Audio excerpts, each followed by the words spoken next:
Patrick van der Hoef is weer terug in Zeeuws-Vlaanderen. 2 jaar lang zat hij namens de PVV in de Tweede Kamer, maar nu zit het erop. En in één keer kreeg ik een telefoontje van Patrick, je hebt niet gesolliciteerd op een functie in de Tweede Kamer. Ik zei, nee, dat klopt. Ik ben een nuchtere Zeeuw, terughoudend, op het gemakje.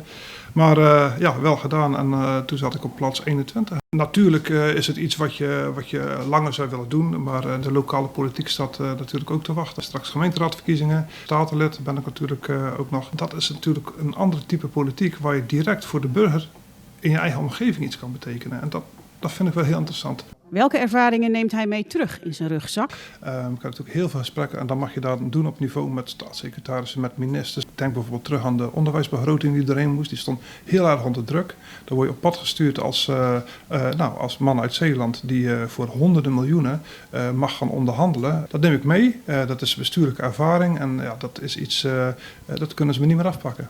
Tijdens de laatste Tweede Kamerverkiezing werd PVV in alle Zeeuws-Vlaamse gemeenten de grootste. Wat is de reden hiervoor?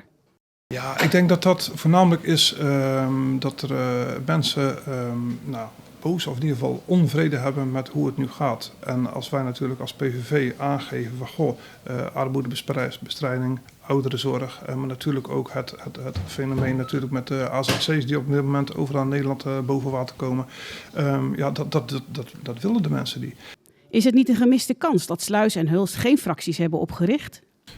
Ja, ik had daar heel graag een goede fractie opgestart, zeker wel. Maar als ik mensen bij elkaar krijg om bijvoorbeeld in Sluis of in Hulst aan de slag te gaan, dan moet je van die verschillende mensen ook nog een team maken. En ik moet wel echt vertrouwen in hebben van, hier zit geen handjesverdrag, deze mensen hebben voor elkaar een club over, er moet een verbinding in zitten.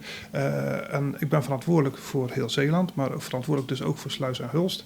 Als ik daar een akkoord geef voor een fractie op te richten, dan moet ik er wel duidelijk van zijn dat me dat geen schade oplevert. Gaat hij voor wethouder?